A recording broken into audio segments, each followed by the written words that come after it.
G'day and welcome back to Kenty Primetime. In our last episode, gents, we'd hoped to discuss the team previews. We didn't get there, but we're back again to do a full examination of all teams and what we'll probably go over a few episodes, but we'll kick it off today and let's go. We'll start with the Cowboys. I guess the big change there, Reid Marnie coming in for Reece Robson. That's a significant change to the structure of the team. Do we see that as an upgrade, downgrade? What do you think? It's a significant change, but it isn't. You know what I mean? They're both different basically players, different styles of players. Yeah, but they're both defensive hookers, aren't they? But they're both high quality. High quality players. I think the big story up at the Cowboys at the moment is the coaching situation. And will Todd Payton get them off to a good start? Or he's changed a lot of his staff, hasn't he? He's changed his staff. I think he's taken Blake Green up there. Yeah. Have they got a defensive coach from the Super League system? I think he's changed all his assistants, which is going to be interesting. Todd's big change he made when he first got up there was his focus on defence that he had, and it was very beneficial that first season he had. He had a really strong year. Was it the first year or second year? It was the second year. So the first thing he did was he took the minutes away from Jason Taumalolo. Yeah, and then he went after him at a press conference after the game and basically spoke about the deficiencies and if Jason gets away with that, what does that say to the younger guys? And if you look back on his tenure at that club, I know he had success. The second season was that 2022. He got Dally M Coach of the Year. Season, finished a game short of the grand final. But that's for mine, it's almost almost like that year. Yeah, but it's been like he's worked on that the whole way, and then the Cowboys still last season were in the bottom three defensively. Yeah. So it hasn't been solved, and it's almost appeared from the outside looking in. It's almost been trying to fit a square peg in a round hole for that duration. Taumalolo's never been the same. I agree with what he did with Taumalolo. If you've got Taumalolo locked into a 10-year contract, which is ridiculous, okay, mate, the way he played, the big body shape. Big players struggle to last in the game. Okay, that is just it's a physical fact. But it hasn't weeded him out of the club, mate. He's still there to finish his contract. And have we ever seen the best of him since? He's trying to get him through so that he gets some quality out of him the last how many years of his contract. That's what the strategy was. I don't disagree with it. I don't know if it's particularly worked that well, but I don't disagree with the thinking behind it. But the Cowboys have got they needed a shake-up. Yeah, Bennett did that. I'm referencing Bennett a lot today. I'm sounding like Gordon. Sorry, Gordy. but he did that. Remember, he did that in 2006 with the Broncos, and he sacked all his staff, even though he hadn't had such a bad year, and because he needed fresh ideas. So I think it's a good idea for Payton, and the players get a fresh voice talking to them. So I think there's a lot of benefit in that. But I think that the Cowboys have got to start aiming up a little bit. It is going to be tough on Payton. He has to start well this season. They've got Matt Lodge up there. That's entry. I'm fascinated that he got entry into the US. That's mate. The power of Volandis, I tell you what, it knows no limits. I'm fascinated they picked him up, the Cowboys. I'm fascinated. Anyone picks him up. like last year they made a decision to take John Bateman up there. Yeah.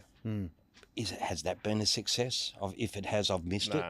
And now I know Jordan McLean has retired, but then you've taken Lodge up there, who's been at 6 previous clubs, 5 previous clubs. Isn't it? To me, it is a strange signing for a guy He's still near his best. They've got so much young, good talent up there. I find it hard to believe that's your best option to bring into your top 30 squad. So you don't buy into the whole idea, an old head teaches the young guys. I mean, well, he's not the old head you want teaching the young guys. But they have got good, genuine experience in their pack, haven't they? They've got Ruben Cotter, they've got Cohen Hess, Jason Taumalolo. It's not as if they're without that. Yeah, good point. Yeah, they're a funny club. They're hard to work out, the Cowboys. So it's hard to sort of sit there and they're kind of there, you know what I mean? But they're not. They lose games you think they're going to win. But you think they're underachievers, considering where they are? Their power base. They're disappointing. They're a disappointing team lately to watch. Last few years, there's a promise in them. Like I watch Drinkwater sometimes, and I think, geez, he can play this kid.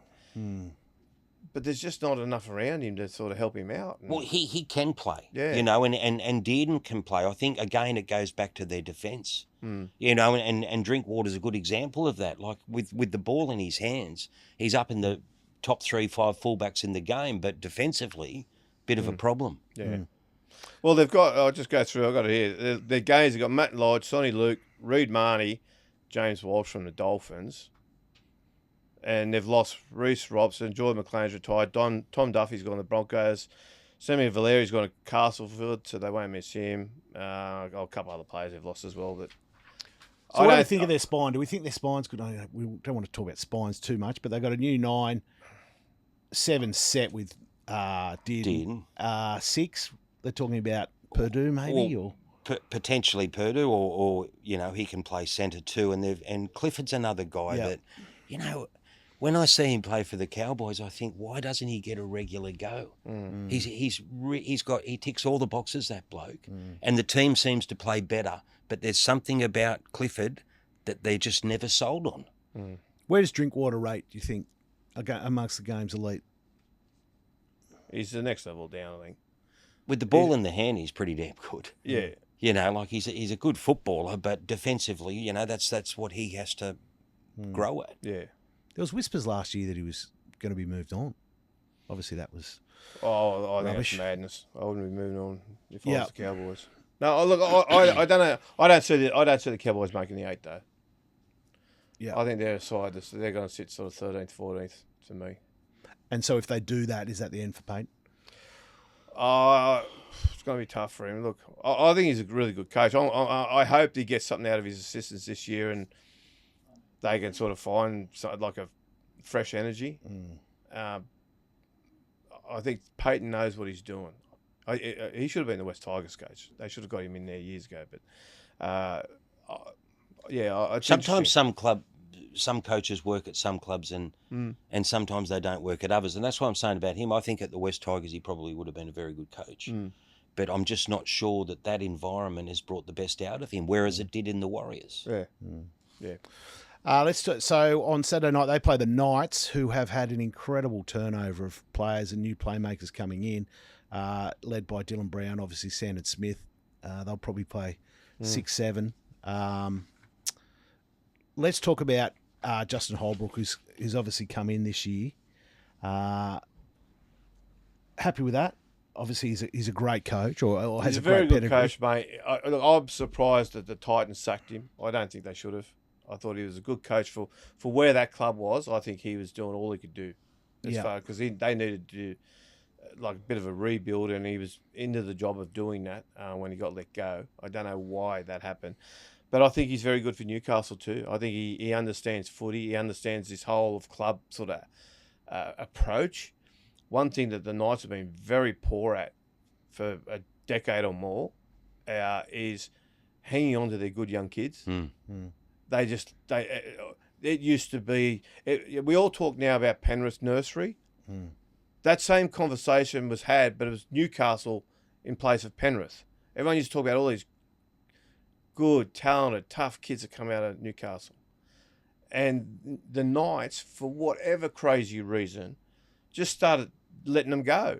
They started signing with other clubs at 15, 16, 17 years old, didn't they? And probably goes back to when Brian Smith went up there. Yeah. To be honest with you, and it seems, and you're 100% right, and last year they just got to that stage where they've lost their DNA. They've got Danny Baderas back on the coaching staff this year. Yeah. And Holbrook seems to be that guy that's going to connect with the Newcastle people. I think he's got a big job ahead of him, but it's not as if the roster hasn't got talent. Yeah. Like if and a huge nursery. But as they've well, got to know who they are. They've got to go back to that coalfield mentality. Newcastle. That's what their fans want. Okay. Well, the I'll ask you this. and tomorrows. So does Kalen Ponga, as brilliant as he is, does he strike you as the captain of that? No, I don't think. No. You know what I mean? No. Like that's to me where He's that almost brilliant. looks at where they've lost their way. Yeah.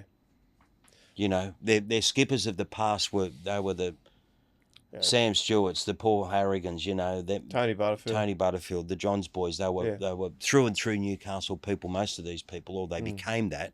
And to me, that just seems like the Knights have just lost that way. But look, I still think Dylan Brown's going to be a great buy for them. You think? Yeah, I think he will be. I do. I hope. I look at the way that he played last year for the Kiwis, at that Pacific Championships, and it just showed when he's when he's at his best, he's probably as good a 5'8" as there is in the competition.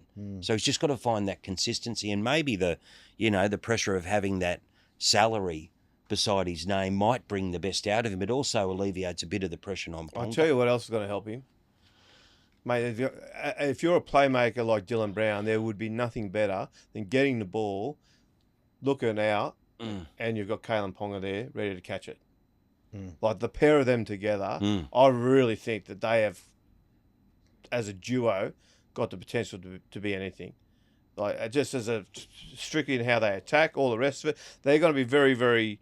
I think they're going to be very strong. They've got to fix on as a club. They've got to fix the other areas, the bits we just talked about, the toughness, being hard to beat. Just get the bit of gravel in their guts. You know what I mean? And just go back to that mentality. That's Newcastle mentality. And I think Holbrook's the guy to bring it. And if they're forwards at the moment, might be the struggle too, because they don't seem to have the depth of the really good they clubs. Don't, but they'll fix that up. They've signed that young fella, Trey Mooney, who's supposed to be a superstar in waiting. Yeah, but they lost Leo Thompson. Yeah. That's a massive loss.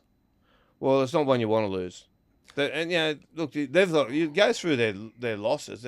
What about the turnover there? Well, it's extraordinary. Tarjan's gone back to rugby. Jake Arthur's gone over to England. Jaden Brayley's gone to Canberra. Paul Bryan's gone to Manly. Jack Cogger to Penrith. Adam Elliott's gone to South, if you want to call it that. Jack Hetherington to Storm. Riley Jones Sharks. Jylan Aiden's gone to Warriors. Kai Paul Pearce, that's going to be a loss from 2 Tigers. Will Price to Hull. Sebastian Sewer back to gone to Dolphins. And Leo Thompson, Tyron Thompson's gone back to Rugby Union. Like that's a lot of players, and they needed to happen though. I think they did, and I think the fact that they've lost so many players, but they haven't got that many ins coming, shows that Holbrook's sort of recruiting from within. Yeah, and a lot of blokes are being promoted from outside their top 30 into their top 30 who are already at the club, and they do have a couple of really mean forwards who are young and on their way up. So. The good thing about Holbrook, he'll be afforded the time to rebuild because they can rebuild because they're at such a bottom. The expectation of the fans is so low. And he's a former player at Newcastle, and not that that's always important, but he does understand the mentality of Newcastle. Mm-hmm. And the one thing was you can over-talk about it at some clubs, but you can't at Newcastle. Mm. Like Newcastle believe in all that. They believe in that coal miner sort of mentality that we're tough. We're tougher than the rest. Yeah, I remember years ago. We're talking. His brother who worked around the NRL with different coaches. And he said one of the best bets you could ever do was play the team that had just played Newcastle. Back the team who's playing the team that had played Newcastle the week before. Because Newcastle, they didn't necessarily win the game, Newcastle, but they just bashed them so much that the following week they were all still a bit tender. Yeah, right. And they talked about it even back when we were kids, and if you went up there to play a game against the Knights, the coaches always warned you're in for a tough week. Yeah, tough week. That was just what they were renowned for. Yeah. So what does Holbrook do for Ponga? Ponga turns 28 at the start of the season. How do we judge his career? Has it been underwhelming? Are you happy with? Yeah, Ponga. And what does Holbrook do for him? Because it really is, you look at his career and I think he sets him free, mate. I think Dylan Brown sets him free. I think Ponga has been too much of a one-man band, okay? And it's been too tough because as soon as he turns up anywhere, when the Knights have got the ball, the opposition defence, they spot him, they identify where he's at, and they basically adjust to play him. Okay, so he's often, and some teams have quite openly said, no, not quite openly, secretly said, but they told us that when you play, you just put 2 on him. You drop off a defender elsewhere and put him on. So Ponga looks up, he's got 2 people defending him.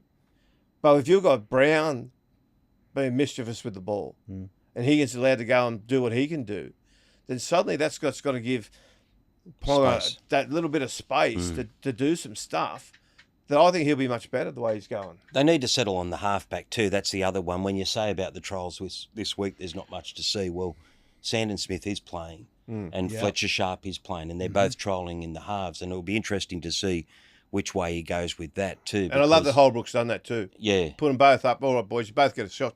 let's see how you go. And you would like to think like they've both got to be in your team, but Sharp can play on the wing. And when he came through and burst onto the scene, he was doing enough on the wing to cause trouble. And then Sandon Smith's another player who, while he might not have great experience at this stage, he's probably 40 or 50 games NRL, he's got that ability. I've described him a little bit like a Luke Metcalf ability to break the line and break a game open. And again, it's another attacking threat that they didn't have. 50 games, he's probably just coming into his own now, right? Just understand the game. It takes that long to learn how to play in the halves. Let's talk about the Dragons, who are up against the Bulldogs. Main gains there is Atkinson, who'll come in and play 7. We're surprised that he's been chosen to play 7 over Kyle. Kyle could play 7 and he plays. Atkinson's traditionally been a 6. Yeah, he has. I do you haven't feel seen him about play that? 7. I don't think he ever has. I heard Michael Ennis talking about on the radio recently, and he was saying that, that they'll share the responsibility around, Gutho and Cookie and those sort of guys in the team. It didn't fill me with great confidence, because I think that he has been brought there to run the team. The problem with Flanagan is that there's just, and understandably so, there's so much backlash that his old man kept picking him last year. So now will the move to 5'8" alleviate that? No, it won't. It won't. Yeah, it's going to be a tough one, but I'll tell you, something else, they'll push through it. I don't think they're going to bow to peer pressure. And No, I'm not saying they should, Paul. I'm just saying that Kyle Flanagan is a very decent player, but he's not at that elite level. We're yet to see if the new halfback is that elite level. Cookie's, 35 years of age. And then you've got Gutho. He's still playing reasonable football, though. He's still playing reasonable football, but Gutho's another player at that stage of his career where the Dragons on their best day are a very tough, uncompromising team, but they also lost a lot of games last year that they should have won. You know what I mean? They really did. I'd nearly go the other way, though. I reckon, given what the come roster on, that they Parramatta, South, those games. I reckon, given the roster they put out on the field, I reckon the fact that they were within a try of winning the game. That's true. But do you see them climbing? They've got a lot of young forwards. That's what they've got to improve on. They've let a lot of players go. DeBellin's gone, Elias has gone, Clemmer's gone, Tom Eisenhuth has gone. Like they've lost some experience there. Cody Ramsey's off to the Roosters. Ben Murdoch-Marcella's retired. Like they've lost some players. Again, they've got to go back to the drawing board. They've got to sit there and try and start bringing some those. Well, they're doing that. The Couchman brothers are coming through. Hamish Stewart. They're friends of the show. The Couchmans. But they're guys that you don't know how far they'll progress in 1 year. That's true. Is it 1, 2, 3 years before you see the best of them? So the Dragons are kind of like that squad at the moment. Yeah.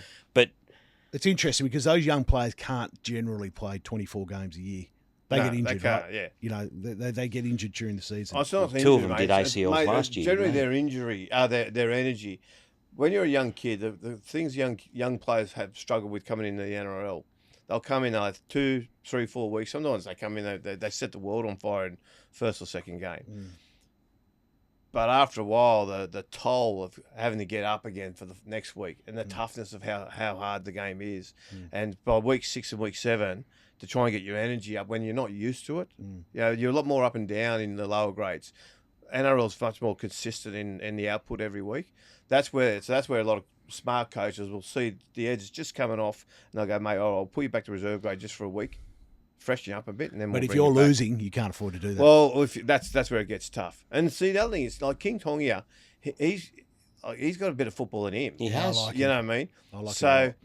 So how does that sort of sit there? That's what I'm saying, Paul. That's what I'm saying with the halves conundrum, mate. Like, what is the best selection to play 6? Is it King Tongia or is it Flanagan? Well, the interesting thing is St George Illawarra have an injury with Little. So probably at the start of the season, there'll be a 14 there. There'll be a 14, which will probably if they use the 14, given they're going to have until Little comes back. So then he has to be there. So all of a sudden, does Kyle play that back last 20 minutes at Well, hooker? he could. Well, he could just play that utility role. Who knows? Yeah.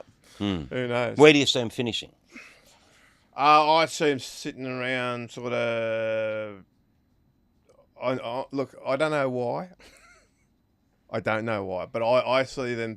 I don't see them winning the spoon. I see them sort of. No, I don't think they'll win the spoon. I think they're too tough. 12, yeah. And then the thing that makes me think they won't win the spoon this year was how they lost the games, but they were in the games. A lot of those games last year, with 5 minutes to go, they were a chance of winning. They didn't win it. So that's what they've got to do. They've got to learn how to win those games, put them to bed. But the fact that they were still able to be still in the game just through gritty, tough competitiveness, that kept them in the game. Now, when they learn how to win a few of those games, that's what I think they'll be working on, obviously, this year. And that gets them to that point where I reckon they sort of still sit around 12, 13. I'll put this to you too on the Dragons. Gutherson at fullback. Would you ever think or consider him as a potential shift to 5'8"? If Sloan was to come back this year looking strong and improve his defence to a standard where he could maintain his spot. I think Gutherson's headed there because I just think that he's just lost that edge in speed at fullback, and I think last year it was noticeable. You started to see it in his game.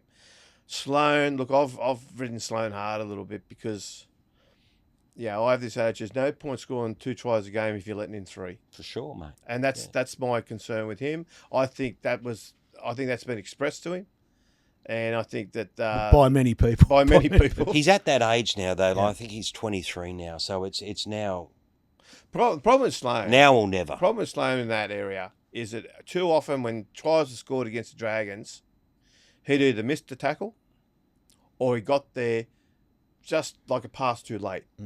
And I don't want to. If you're talented enough, you can sort of almost orchestrate that. The greatness of Billy Slater was every time they scored a try against the Storm, he was generally trying to get under the bloke. Yeah, he was always there. He was there at the right time, and by the same token, Sloan's there just a step too late every time.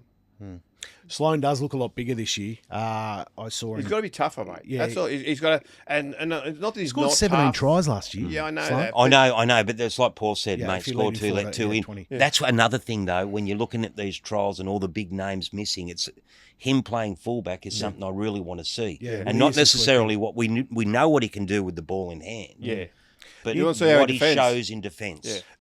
It's like tackling a block of cheese. Turn up the heat with PointsBet this Super Bowl. Place a bet on a first touchdown scorer, and if they score the first or second touchdown, you get paid out as a winner. Yeah, that's built different. You win some, you lose more.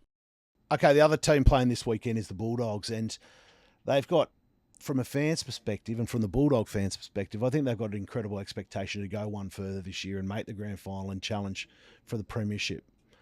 They've obviously brought in Leo Thompson. The halves are probably a bit more settled than last year. Are they? Maybe not. What's your expectation for the Bulldogs? Can they get to where they were last year? Well, mate, their expectation, and full credit to Serraldo, is they've made no apologies for it. They're there to win a comp. Their expectation is to win a comp. They're not sitting there going to say we're happy with top 4. All the stuff they went through last year was a bid to try and get them in a space where they could win the competition last year. Didn't happen. But they broke a few eggs to try and get the omelette right, you know what I mean? Now they got there. They went through, but they didn't make the grand final. So to them it was a failure. They were disappointed with that. Serraldo, he had 2 days at home and he's back in the office trying to plot for this year. I like the fact that they don't apologise for trying to win the comp. That their expectation this year is to win the competition. They're not going to sit there and try and fool people into the top 4 is okay or make the grand finals okay. No one wants to make a grand final and say that what did you do what made a grand final. You want to win the grand final. There's They're nothing bloody worse. hard to win. I think top 4 though is the expectation you put on a That's team. their lowest. That's their lowest. But that's the expectation to win a premiership, Paul. Yeah. To win a premiership, you've almost got to finish top 4. And that's where they'd be aiming. Yeah, so that's where they will aim, and they've got a roster to finish top 4. You know, they've got the defensive structure to play top 4. The question mark still remains: is Galvin a 7? Yeah, well... And if he's not a 7, is he a better 6 than Burton? Well, the interesting thing is, too, he's going to have the whole off-season now to play. Like last year, he came mid-season. So this year, they've had the time to work. They've had time to sort of basically implement what they want out of him, to let him just run there. Yeah, Cameron Serraldo is very big. Most coaches are, to be fair, but Serraldo is very big on creating habits, okay? And through repetition, you create habits. And playing halfback's different from playing 5/8. And so if they've put Galvin in at the 7, and they've made him play at 7 all off-season, and creating halfback habits in him, that's what they're looking to do. Now, to your point, yes, what do they do at 6 though? What's happening with Burton? What's going on there? What do we think that? What do you think's going to happen there with Burton? See, I don't see Galvin as a 7. Like I don't say he can't play 7, but I don't think he's a natural 7. I think he's a natural 6. Yeah. He's built to play 6. Yeah. He plays the game of a 6. That's his best game. They've got young Mitch Woods coming through. Yeah. Now, Gus alluded to the fact that he's got some injury the other day that might keep him out of the trials and keep him out of the start of the season. And is he physically ready to play a full season of NRL? I don't know. They've got Sean O'Sullivan. I doubt he would be. On the back burner there, who well, is a really smart player. He'd be there because Mitch Woods would not be expected to play a full season. But so then, Paul, then you go to Burton, who left Penrith as one of the premier centres in the competition to go and play in the halves and play 5/8. Does he move back to the centres and then Cherry? It's all this flow-on effect. No, I'm not trying to say that Galvin is not going to be an elite player. The question mark last year made on them was, did it work bringing him in without an off-season, learning under Serraldo? As you pointed out, he likes them to train hard in that system.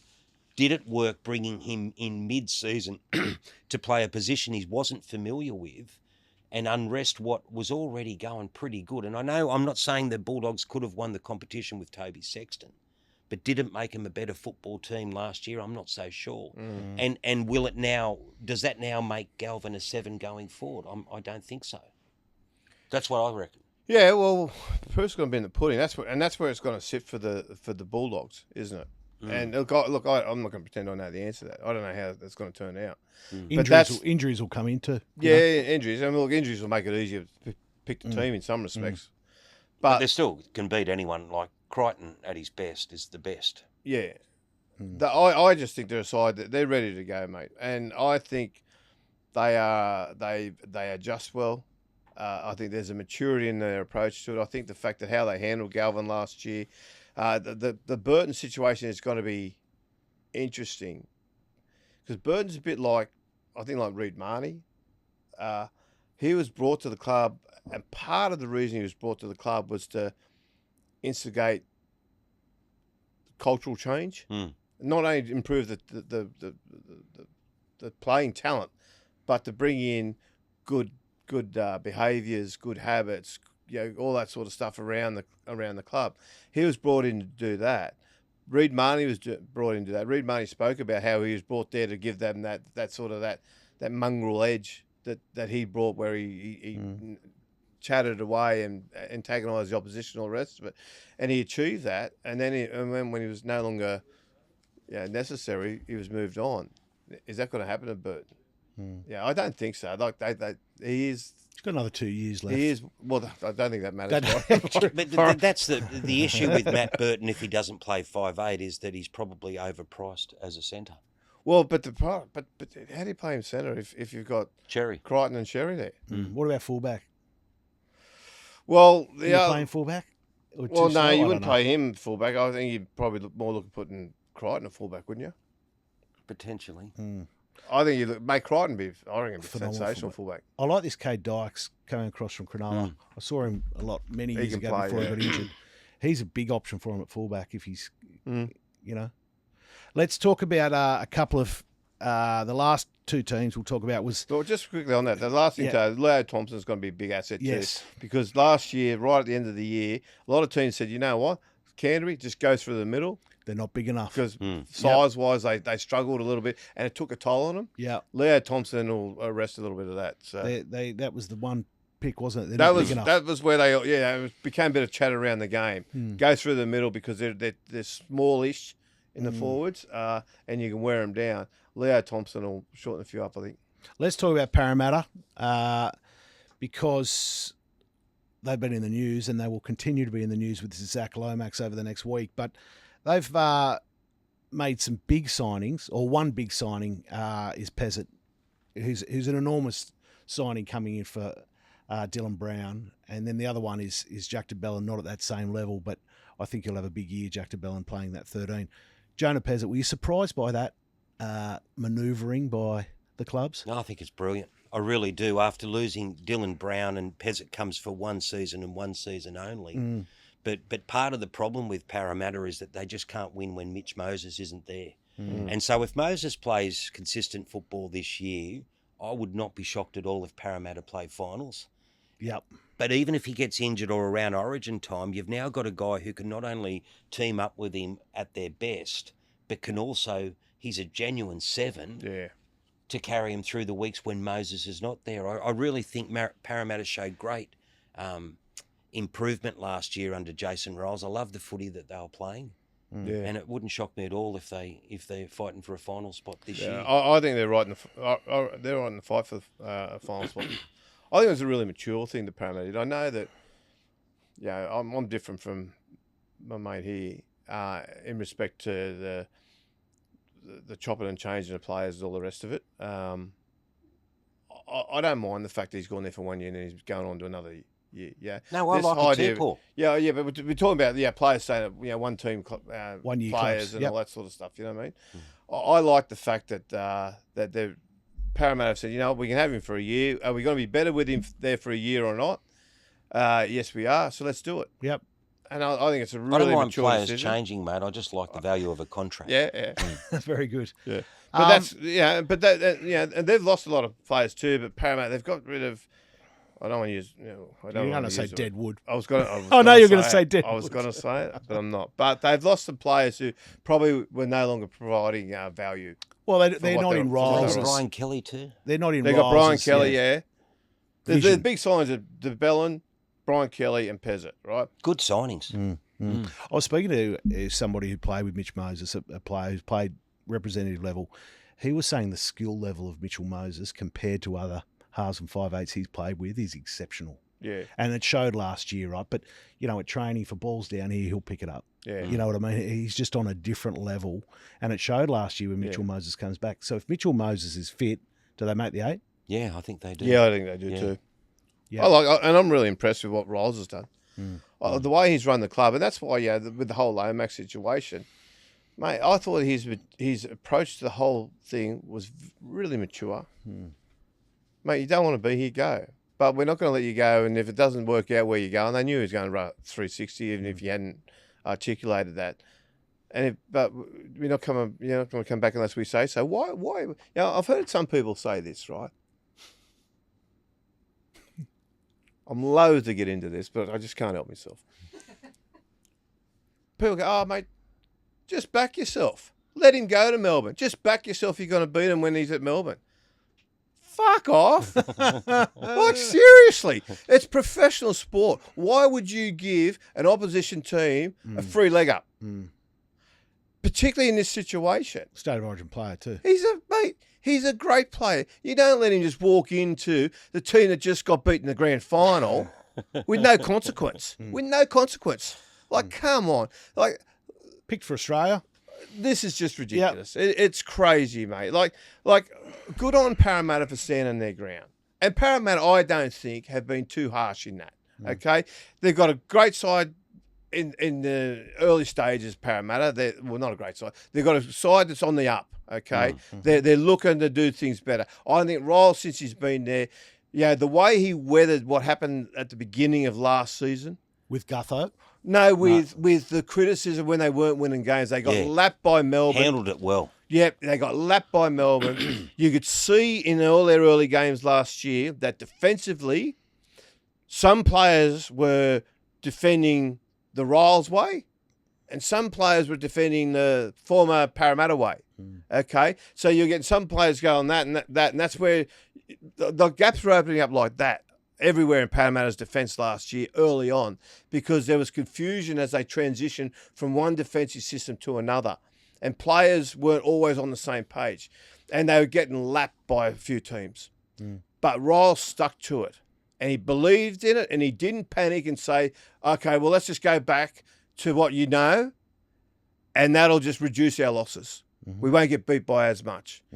He said, no, this is what we're doing. This is what works. This is what I think works. This is what I want us to do. This is where we need to be. So we're going to push through this. And those early teething problems of players, when you defend next to each other, you do what the inside guy generally does, okay? And that's how you stay in systems and that. But you all you have your systems you work towards. Parramatta were playing two different systems last year, and it burned them a lot in those early games. But Riles stuck it out, and he saw it through. He got them all finally getting in the right direction, and the improvement out of Parramatta was profound after that.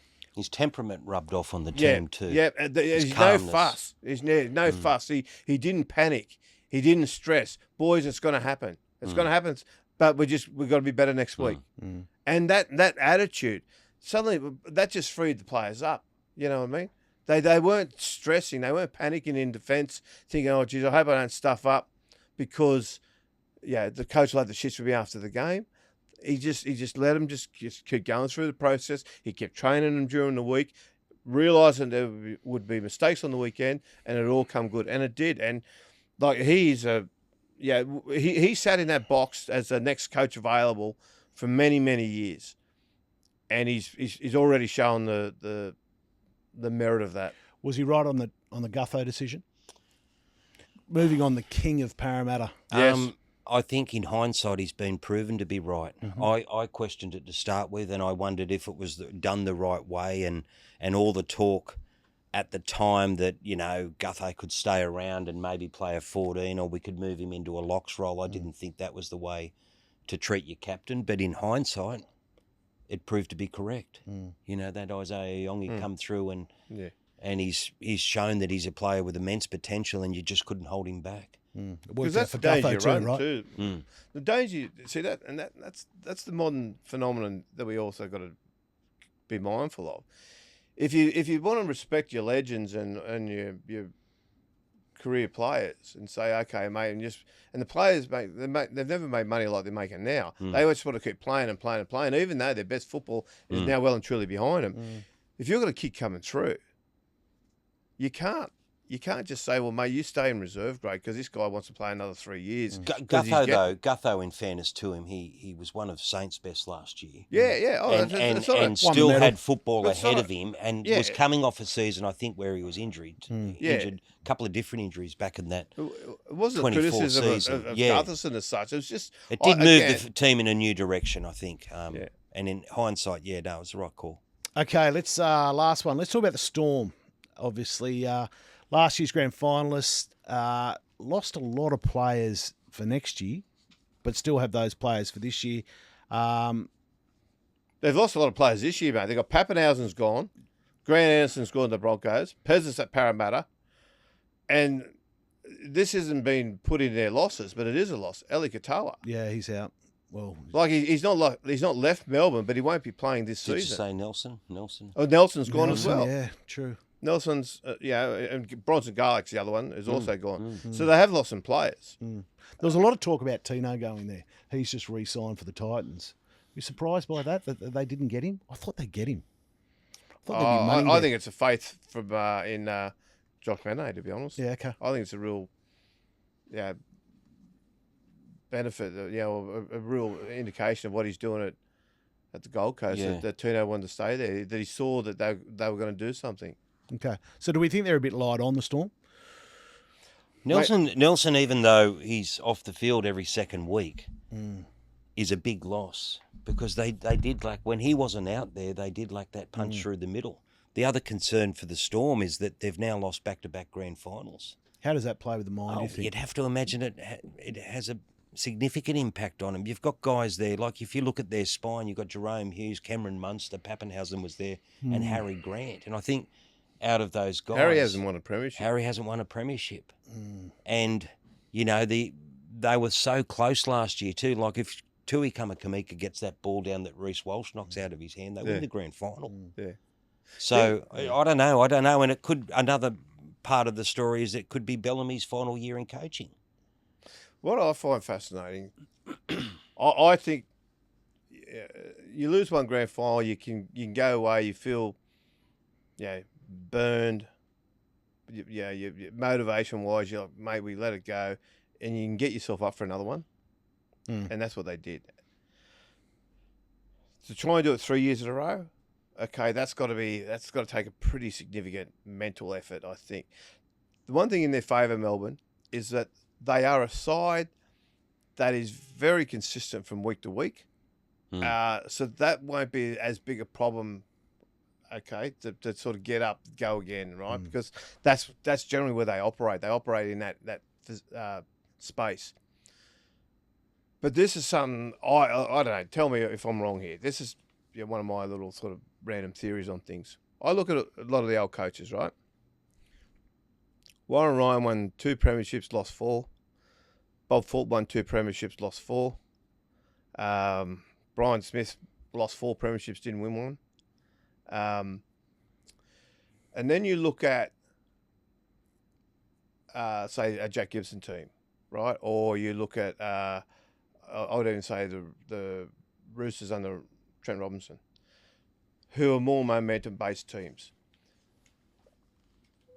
I reckon one of the problems that, say, like the Warren Ryans and whatnot had, and I think I compare this with Melbourne now, is they operate at such a level all season that when it gets to the end of the season, emotionally it's hard to sort of go up that little bit more because they're already operating so high all year long.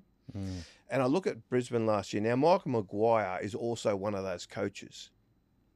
But given everything that happened at Brisbane last year, they were like that. They were up and down all year with so much going on at the club.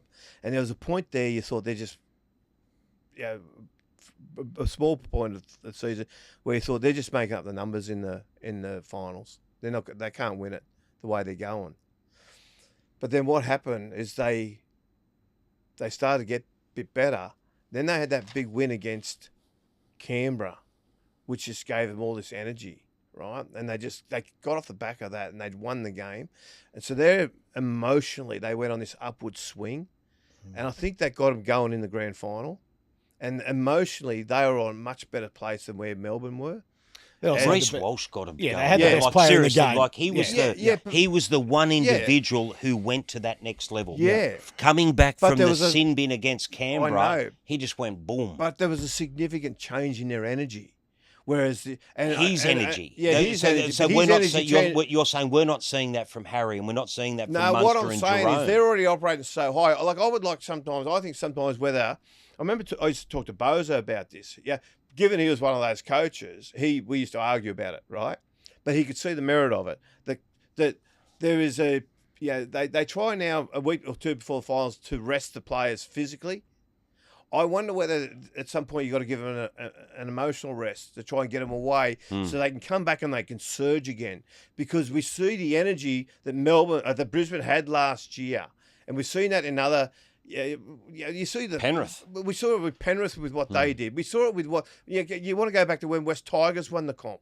8 rounds into that season, they were 66-1 to win the comp, right? But by the end of it, they were unstoppable.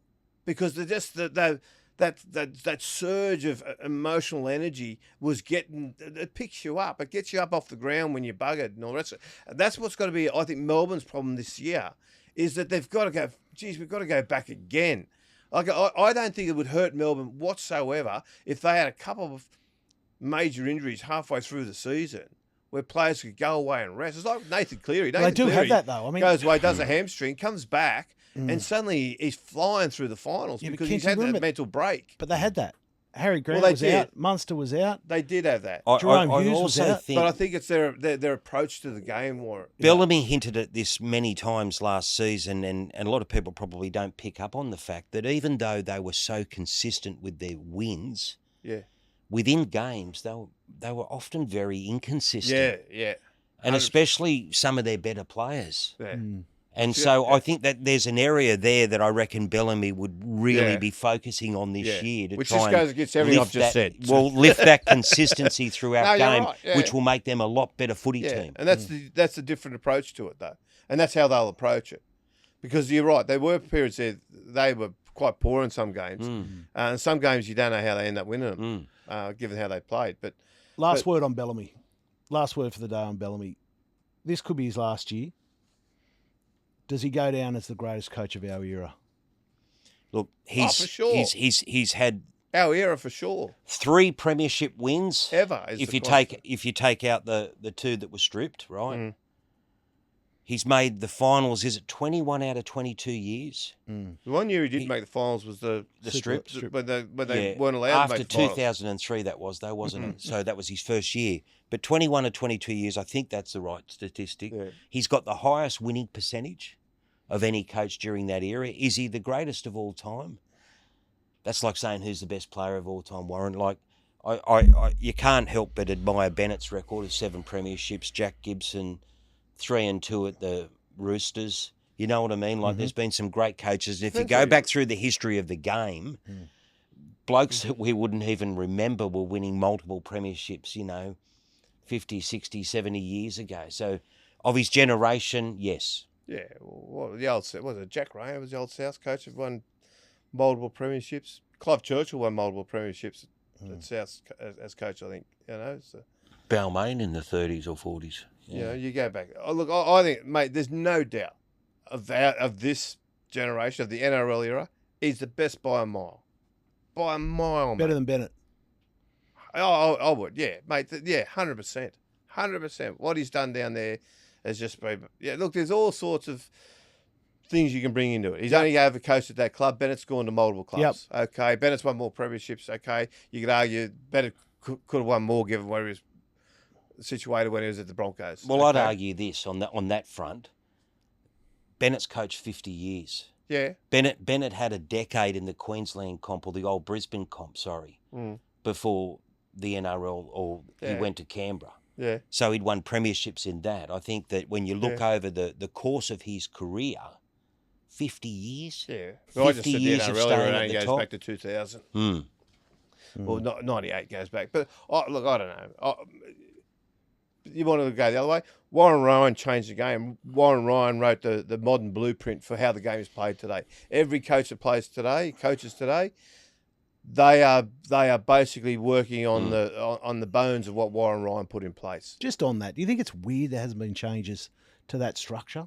Well, not weird, but do you think it's odd? There's been variations. Of course, but they're still playing that same structure of 30 years ago. Yeah, they are and they aren't. Like, I think Melbourne are a great example of how they changed the way they played the game with the invention of the 6 again rule. Yeah. Going from that wrestle period to the style of football they play now is very different. Yeah, good point. So things have changed. Rugby league remains the same, doesn't it? Like, over generations, rugby league remains the same.